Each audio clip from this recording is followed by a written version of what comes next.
Hello everyone, my name is Prableen and I welcome you all to Champions of Akash. So champion that we are going to be meeting right now is NTSE Stage 2 qualified. Along with that, he wanted to be an engineer first. But how come NEET? Let's explore. So let's have a huge round of applause for Surya Pratap.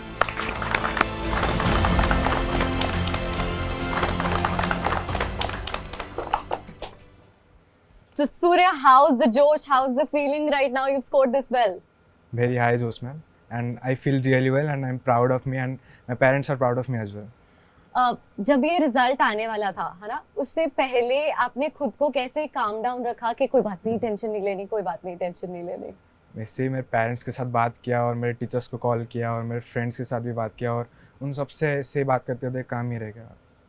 तो सबसे बातचीत करते करते हो गया, है ना? We hear that your dad is also a doctor. तो क्या अपने पापा को देख के आपने सोचा कि हाँ मुझे डॉक्टर बनना है, या फिर पापा ने प्रेशर किया? पापा ने थोड़ा थोड़ा प्रेशर किया, लेकिन हाँ पापा को देख के भी लगा डॉक्टर बनना है. ओके, मम्मा का भी सपना था कि आप डॉक्टर बने. आपके फैमिली में कौन कौन है? मेरी फैमिली में दादाजी, दादी जी और पापा, मम्मी और मेरा छोटा भाई. हमारी फैमिली में ही ना कोई एक रोल मॉडल होता है. तो आपकी फैमिली में आपके रोल मॉडल कौन रहे हैं? मेरे रोल मॉडल पापा ही है. आपके रोल मॉडल पापा रहे हैं. अच्छा, वी हियर के एज यू सेड कि आपके दादाजी के साथ आप रहते हैं, तो आप स्पिरिचुअलिटी में बहुत बिलीव करते हैं. और आजकल की जनरेशन के बच्चे ज्यादा इस तरफ इंक्लाइंड नहीं है. तो इस सब में कैसे आपने अपना ध्यान उस तरफ किया और अपने आप को काम डाउन किया? जब 11th क्लास में हमारा ऑनलाइन क्लास स्टार्ट हुआ तब मैं थोड़ा घर में बैठ के बोर हो रहा था. तो दादाजी से ऐसे ही बात किया तो उन्होंने बोला कि भगवत गीता पढ़ना शुरू कर. तो मैंने पढ़ना शुरू किया और जैसे जैसे पढ़ता गया तो लगा कि बहुत ही अच्छा पाथ है, स्पिरिचुअल पाथ. फिर वो बुक ख़त्म किया. फिर मैंने श्रीमद् भागवतम पढ़ना शुरू किया. फिर ऋग्वेद और इससे करते करते 2-3 बुक्स पढ़ा.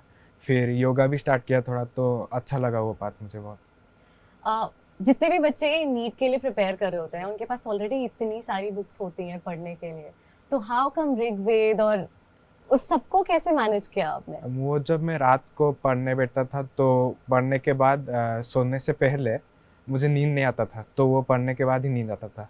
तो वो 10 मिनट या 15 मिनट वही बुक्स ही पढ़ता था मैं. ओके, तो अपनी मतलब अगर मैं बात करूं अपनी नीट प्रेपरेशन की, तो आपने कौन कौन सी बुक्स, मतलब कई लोग एनसीईआरटी पढ़ते हैं, कई बच्चे ऐसे बाहर की बुक्स पढ़ते हैं, तो आपने कौन सा करिकुलम फॉलो किया इस टाइम पर? मैंने मेनली एनसीईआरटी पढ़ा और आकाश का मॉड्यूल्स पढ़ा और 2-3 ऐसे एमटीजी का बुक्स उठा लिया या फिर फिजिक्स में एचसी वर्मा सॉल्व किया और वैसे 2-3 बुक्स ही सॉल्व किया, ज़्यादा कुछ किया नहीं हूँ. जैसे आपने बात की कि आकाश का करिकुलम आपने फॉलो किया, तो आपने आकाश कब ज्वाइन किया और आपका एक्सपीरियंस कैसा रहा है आकाश के साथ? आकाश तो मैंने ज्वाइन किया था 11th के स्टार्टिंग में और बहुत ही अच्छा एक्सपीरियंस है. टीचर्स भी बहुत अच्छे लगे और मॉड्यूल भी बहुत ही हाई क्वालिटी है. और 2-3 बुक्स दिए, एक ही मॉड्यूल नहीं दिया. एनसीईआरटी मैप्स हो गया, नो योर एनसीईआरटी, बहुत ही अच्छे बुक्स लगे मुझे और ऐसे क्वेश्चंस दूसरे बुक्स में नहीं मिलेंगे. आपको क्या लगता है कि अगर आप आकाश के साथ एनरोल नहीं होते तो शायद आपको इतना कॉम्पिटिटिव एनवायरनमेंट नहीं होता, तो आप इस तरह से परफॉर्म ना कर पाते? क्या ऐसा कुछ था? यस मैम, ऑब्वियसली आकाश बहुत कॉम्पिटिटिव बनाया मुझे और बुक्स और टीचर्स ने बहुत हेल्प किया. और वो जो कॉम्पिटिटिव स्पिरिट है क्लास में बैठने के बाद, बच्चों से बात करने के बाद भी मुझे लगा कि हाँ नीट में मुझे अच्छा आ सकता है. These are the students which are the future champions of Akash. तो इनके कई सवाल हैं जो ये आपसे पूछना चाहते हैं कि आपने कैसे प्रिपेयर किया, कौन कौन से सब्जेक्ट्स थे जहाँ पर आपने फोकस किया, कहाँ पर नहीं किया. तो let's open the room for them. हाँ, हेलो भैया, मुझे ये पूछना है कि कभी कभार एग्ज़ाम में कंट्रोवर्शियल क्वेश्चंस भी आ ही जाते हैं, उसमें 2 ऑप्शन फंस रहे होते हैं, तो उस टाइम पे आप कंक्लूजन पे कैसे आते हैं कि ये आंसर मोस्ट अप्रोप्रिएट है या एनटीए के आंसर की के हिसाब से ये आंसर हो सकता है, तो आप कंक्लूजन कैसे करते हैं? जो भी क्वेश्चंस ऐसे एम्बिगुअस होते हैं नीट में, वो मोस्टली एनसीईआरटी के स्टेटमेंट बेस्ड होते हैं. कुछ एनसीईआरटी में कहीं लिख दिया होगा, वही पूछ दिया होगा जो बच्चों को लगेगा कि हाँ गलत है, लेकिन एनसीईआरटी के हिसाब से ठीक है. तो आपको एनसीईआरटी पूरा रट्टा मारना पड़ेगा अगर सब क्वेश्चन ठीक करना चाहते हैं. तो मेरा भी 2-3 क्वेश्चन वहीं से गलत हुआ है एनसीईआरटी से, तो आपको एनसीईआरटी पूरा अच्छे से पढ़ना पड़ेगा, नहीं तो गलत होगा ही. Thank you. एनसीईआरटी की अगर बात करें तो जितने भी स्टूडेंट्स होते हैं वो कई कई बार एनसीईआरटी पढ़ते हैं, तो मैं जानना चाहती हूँ कि आपने कितनी बार एनसीईआरटी रिवाइज की थी राइट बिफोर द एग्जाम? मैंने तो एनसीईआरटी को एक अलग अप्रोच से पढ़ा है। जो स्टेटमेंट मैंने याद नहीं रख पाता था उसको अंडरलाइन किया था, तो वो ही बार बार पढ़ता था। पूरा बुक तो मैं देखता नहीं था, और उसको लगभग 30-40 बार पढ़ा हूँ, हर टेस्ट से पहले एक बार। ओके। और राइट बिफोर द एग्जाम अगर मैं बात करूँ तो आपका उससे एक हफ्ते पहले का शेड्यूल और प्रिपरेशन कैसी थी? लास्ट वीक में अच्छे से पढ़ा नहीं हूँ, क्योंकि पढ़ ही नहीं पाया, बहुत ज़्यादा टेंशन होता था। तो मैंने इनऑर्गेनिक केमिस्ट्री और ऑर्गेनिक के कुछ रिएक्शंस थे उसको ही देखा था, और बायोलॉजी के भी 1-2 चैप्टर जैसे मॉलिकुलर बेसिस हो गया और इवोल्यूशन हो गया, वही 2-3 चैप्टर ही देखा था। ऐसे जब आपको टेंशन हो रही थी वो उस एक हफ्ते में, तो आप खुद को कैसे डाइवर्ट करते थे अपने दिमाग को? अब मैं छोटा भाई से बात करता था, उसको भी ऐसे ही टेंशन होता है तो वो मुझसे बात करता है, तो मैं उसी से बात करता था, और दादाजी या फिर मम्मी, और टीवी देख देता था। वैसे कुछ ऐसे लाइंस होते हैं जो बहुत क्लियर नहीं होते, तो उसको लास्ट तक रिटेन कैसे कर सकते हैं? क्लियर नहीं है तो आपको लाइन को याद ही रखना पड़ेगा, क्योंकि और कुछ नहीं। वो नीट में ऐसे ही पूछेगी कि पूरा लाइन को उठा के ही डाल देगा, तो उसमें से कुछ याद रखने का या फिर समझने का ज़रूरत नहीं है। जैसे कि मॉलिकुलर बेसिस में ह्यूमन जीनोम प्रोजेक्ट है, उसको पूरा एक से लास्ट तक पूरा याद ही रखना पड़ेगा, सारे स्टेटमेंट्स को। कुछ समझ नहीं पाएंगे बहुत बच्चे, वैसे ही करना पड़ेगा। ऐसी प्रिपरेशन के ड्यूरिंग आपने कई सब्जेक्ट्स आपको लगे होंगे, अच्छा ये मेरा फेवरेट सब्जेक्ट है, ये मेरा फेवरेट सब्जेक्ट नहीं है, ये मेरा फेवरेट टॉपिक है, ये मेरा फेवरेट टॉपिक नहीं है, तो आपके फेवरेट्स और लीस्ट फेवरेट्स क्या क्या रहे हैं? मेरा फेवरेट तो फिजिक्स था, क्योंकि मैंने सारे नोट्स बना दिए थे तो इजी लग रहा था बहुत। और लीस्ट फेवरेट मुझे इनऑर्गेनिक ही लगता है, क्योंकि बहुत याद रखना पड़ता है उसमें।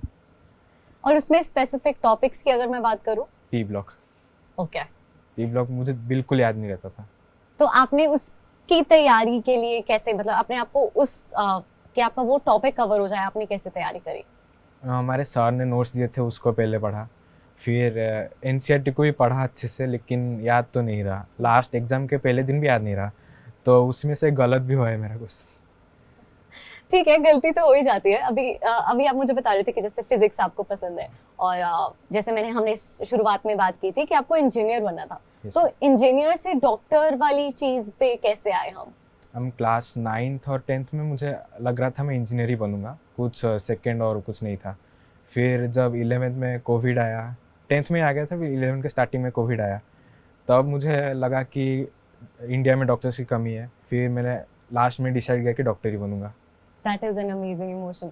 तो जब आपने फाइनली डिसाइड किया कि मुझे डॉक्टर बनना है ना, तो एज यू सेड कि आपके पापा भी चाहते थे एंड आपकी मम्मा भी चाहते थे, तो जब आपने उनको अपना ये डिसीजन बताया तो उनका कैसा रिएक्शन था? क्या वो सिचुएशन आप एक्सप्लेन करना चाहेंगे? वो तो पहले से जानते थे डॉक्टर ही बनूंगा, अगर मैं बोलता कि इंजीनियर बनूंगा तो वो फोर्स ही करते मुझे।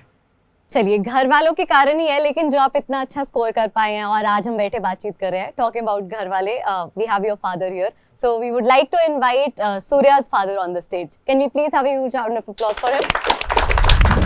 Thank you so much sir, अपना इतना कीमती टाइम निकाल के हमसे बातचीत करने के लिए। आई एम डेफिनेटली श्योर आप बहुत प्राउड होंगे, लेकिन मैं असली इमोशन जानना चाहती हूँ, अभी आपको कैसा लग रहा है कि आपके बेटे ने इतना अच्छा स्कोर किया है? मुझे तो बहुत अच्छा लग रहा है, बहुत खुश हूँ, और मैं और मेरा फैमिली जो सपने देखे थे काफ़ी देर पहले वो आज साकार हो रहा है, तो no doubt I am very proud. ये जो एग्जाम होता है अकेला हाँ। बच्चा नहीं, पूरी फैमिली देती है, and obviously because you are a doctor yourself, तो आपने भी अपने टाइम पर बहुत सारी दिक्कतें फेस की होंगी, तो आपने क्या क्या ऐसी चीजें थी जो सूर्य को बताई कि इन चीजों का जरूर ध्यान रखे वो व्हाइल प्रिपेयरिंग? देखिए, एक बच्चा अच्छा करता है जब उसका लाइफ डिसिप्लिन रहता है। वो तो पहले उसका लाइफ को, पूरा लाइफस्टाइल जो है उसको डिसिप्लिन करना पड़ेगा। कितने बजे उठेगा, कितने बजे सोएगा, कितना खाएगा, कितना एक्सरसाइज करेगा, वो सब टाइम पे करेगा, ये सब ज़रूरी होता है। अगर डिसिप्लिन नहीं होगा लाइफ में, कोई अचीव कुछ नहीं कर सकता। पहला तो एक एम बनाए, मुझे ये करना है, चाहे इंजीनियरिंग हो, IAS हो, कुछ भी हो, पहले बच्चे को एक मन बनाना है, और उसको उसकी फैमिली की सपोर्ट भी मिलना चाहिए, और उसको एनकरेजमेंट भी मिलना चाहिए उनके फ्रेंड से, उनके फैमिली से, और उसके टीचर से। हाँ, फिर उसके बाद वो क्या करे कि वो एक प्लान बनाए स्टडी का, कि मुझे ऐसे ऐसे करने में मुझे वहाँ तक पहुँचना है, मेरा जो एम है उसको वहाँ तक पहुँचने के लिए मुझे पूरा प्रिपेयर करना है। एक वर्कआउट करना पड़ेगा। वो पेन एंड पेपर में उसको लिखेगा कि मुझे ये इतना इतना पढ़ना है, ये भाई किताब पढ़ना है और ये कोचिंग में ये करना है। फिर जाके उसको स्टेज पे, उसको ग्राउंड पे उसको फिर भी करना है। ऐसा नहीं कि प्लान करके छोड़ देना है। वो सब करना बहुत कठिन होता है, हर बच्चे नहीं कर सकते। ऐसे भी बच्चों को हर दिन पूरा 24 घंटे से 18 घंटा नहीं पढ़ना है। जो भी बच्चे सोचते हैं कि मुझे दिन में 18 घंटा पढ़ना है कुछ अचीव करने के लिए, वो बहुत गलत होता है। क्योंकि अपना ब्रेन का कुछ एक्सेप्ट करने का कैपेसिटी होता है, उससे ज़्यादा पढ़ेंगे तो एक्सेप्ट नहीं करेगा। थोड़ा थोड़ा करना है, रेगुलरली पढ़ना है। रेगुलर होना बहुत ज़रूरी है और कमिटमेंट भी अपना रहना चाहिए कि मुझे आज इतना करना है, जितना करना है अच्छी तरह से करना है। सो आपके पर्सनल एक्सपीरियंसेस से आपने मेक श्योर किया कि इसको बेस्ट मिले, है ना? आपका जो पर्सनल एक्सपीरियंस रहा है दिस नीट प्रिपरेशन का, इसमें जो फ्यूचर नीट एस्पिरेंट्स है उनको क्या क्या आप टिप्स देना चाहोगे और क्या क्या बताना चाहोगे कि प्लीज़ ये गलती तो मत करना जो विद टाइम आपने शायद सीखी हो कि मुझे ये करना चाहिए था, ये नहीं करना चाहिए था? तो मैं यही बोलूँगा कि 11th में बहुत सारे बच्चे टाइम वेस्ट करते हैं, वीडियो गेम खेलते हैं, टीवी देखते हैं, तो वो थोड़ा अवॉइड करो। क्योंकि मैं वो बहुत ज़्यादा करता था 11th में, तो वो थोड़ा अवॉइड करो। और डिसिप्लिन, रेगुलरिटी और कंसंट्रेशन, वही सब जो नॉर्मल चीज़ें करनी चाहिए। वो मैं कभी कभी वो सब में थोड़ा चूक जाता था, लेकिन वो अगर अभी से आप लोग शुरू करोगे 11th से तो नीट ऑब्वियसली आपका अच्छा होगा। Well, that you've heard it from a champion of Akash, that how can you be a future champion? And on that note, I would like to thank you so much for taking out time. I know बहुत सारे लोग बाहर wait कर रहे हैं और आप इनके इंटरव्यू के लिए लाइन लगी हुई है, तो I'm definitely sure you have a lot of places to go to. Congratulations and thank you so much for being with us on this show.